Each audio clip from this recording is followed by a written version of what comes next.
ya está junto a nosotros Álvaro Olmedo, el licenciado en Ciencias Políticas, para poder ampliar esta columna que tenemos de política nacional. Y el planteo en la jornada de hoy es educación paga o derecho a educación. ¿Cómo estás, Álvaro? Un placer. Un placer también para mí. Gracias por invitarme a mi casa. Muy bien, qué lindo eso. Lo ponemos en términos de planteo, pero no hay muchas dudas, ¿no? Sí, digamos, tenemos que pensarlo o repensarlo en función de los últimos planteos que han habido en esta disputa política. Y tenemos que pensar si la educación debe ser paga o si por el contrario es un derecho humano. La UNESCO dice que es un derecho fundamental en tanto puede salvar a los hombres de la pobreza, puede achicar las diferencias económicas y sociales y por fin puede lograr un desarrollo sostenido. Es decir, el conocimiento es lo único que posibilita la vida plena. Y así lo entiende nuestra ley 1420 del año 1884, una ley fundacional para toda la educación argentina y que fue ejemplo en el mundo. Esta ley tiene como pilares fundamentales la obligatoriedad, que por cierto da como resultado la gratuidad, y le agrega además el carácter de laico y estatal. Tal es así, tan ejemplar fue esta ley, que mucho tiempo después la ONU casi que la asume como propia, diciendo que la educación es un derecho obligatorio y gratuito, en tanto es un derecho del niño y es un derecho de las personas. De las personas en cuanto a ser integral, en el sentido que lo entiende o que lo describe Edgar Morin, y también en un sentido colectivo. En un sentido colectivo en tanto prepara a ciudadanos más capacitados, más formados, con posibilidades de mejor competencia, de mejor inserción y de mejor solidaridad. Ahora bien, podríamos preguntarnos quién asegura, quién garantiza este derecho. ¿Lo puede hacer el mercado inspirado solamente en el ánimo de lucro? ¿O lo tiene que hacer necesariamente otra organización con una visión integral, integradora, con una mirada más holística que tienda al bien común?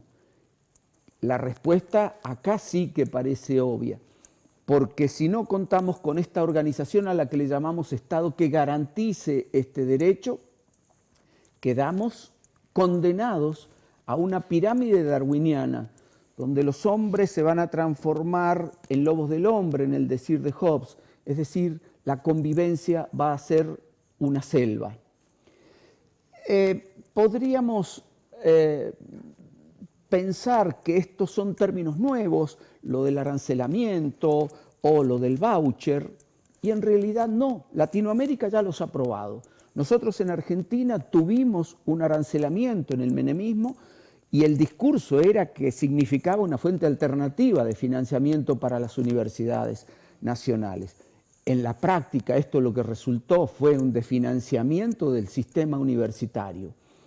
En cuanto al voucher, Chile lo tiene implementado desde la dictadura pinochetista en los años 80, es decir, lleva en ejecución más de 40 años. ¿Cuáles fueron los resultados luego de 40 años?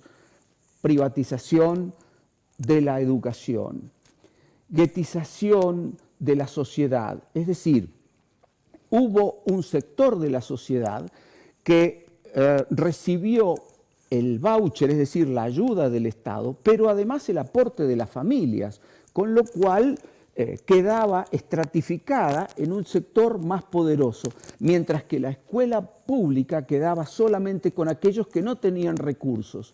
Esto hizo que esta estratificación sirviera justamente para reproducir el modelo de dominación.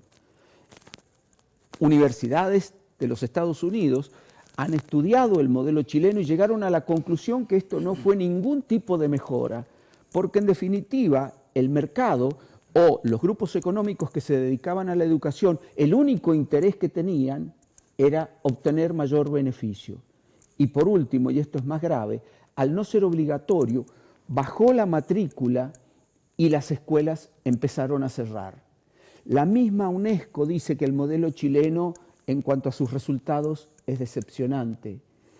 Y la OCDE lo que dice es que la privatización de la educación a lo que llevó fue a la exacerbación de la ideología de mercado. Fíjense qué notorio que estemos hablando de estas cosas, cuando hace pocos meses la mayoría de los argentinos pensaban que el modelo a seguir era el modelo de Finlandia. Y Finlandia lo que tiene como característica, como pilares fundamentales, es primero la obligatoriedad, segundo que no hay divisiones o no hay estratificaciones según condición económica, tercero que la escuela tiene que servir, y el sistema educativo en general, como un sistema de igualdad de oportunidades. Y por último, no hay competencia, sino que hay cooperación.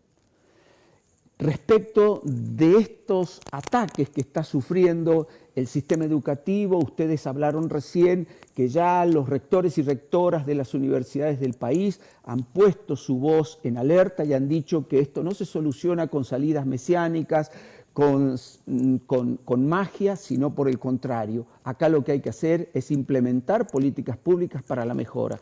Y para que alguno tenga una referencia de lo que estamos diciendo, el secretario financiero de esta Casa de Altos Estudios ha calculado que cada estudiante por año debería aportar 2 millones de pesos en el caso que esto se privatizara.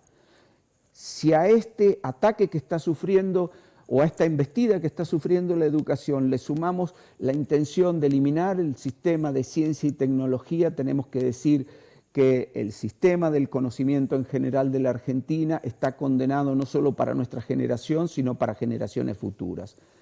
Para ir cerrando y con alguna voz de optimismo, lo que tenemos que decir es que acá hay que repensar el sistema educativo en términos presupuestarios. No hay posibilidades de magia si el presupuesto educativo no sube. Hay que jerarquizar a los docentes en cuanto a su capacidad, en cuanto a su capacitación, y por último hay que achicar las brechas económicas, sociales, educativas y digitales. Esta es la salida y por aquí deberían pasar las reflexiones futuras. Bien. Álvaro, por último, simplemente pensando en este panorama que también se nos plantea, que bajo ningún punto de vista es hablar sobre el miedo, pero sí, pensando en que llevamos décadas acostumbrados a un sistema educativo, ¿qué podría llegar a pasar o qué sería lo más pronto que podría, en el corto plazo, ¿no? De esto, estamos hablando de una elección de octubre, suponiendo que estas nuevas políticas que se quieren implementar finalmente se hagan a corto plazo, ¿qué sería lo primero o lo más grave que podría llegar a ocurrir? No hay, por lo menos si uno tiene que rescatar la experiencia chilena, un impacto en términos inmediatos, porque esta privatización de la educación se da prácticamente en el término de 10 años, esto es lo que ha sucedido allá, no es una cuestión inmediata, pero se da y se dan todos estos síntomas o estos resultados a los que yo hacía referencia, y luego de ese resultado volver atrás es tremendamente difícil porque la sociedad queda estratificada, porque quedan los modelos cristalizados y porque las clases dominantes siguen siendo dominantes, y esa movilidad social ascendente que permite todo nuestro sistema educativo, y esta casa es un ejemplo de ello, queda directamente cercenado y queda cortado. Y para que vean algunos que están siendo optimistas con estos resultados, lo único que tienen que hacer es mirar cuál es el resultado que entregan las universidades privadas en la Argentina y compararlas con los resultados y con los egresados de las universidades públicas. Es simple la comparación que hay que hacer. Bien. Siempre es un placer recibirlo. Le agradecemos muchísimo por su tiempo y su columna aquí en Sama. Gracias a ustedes. Gracias.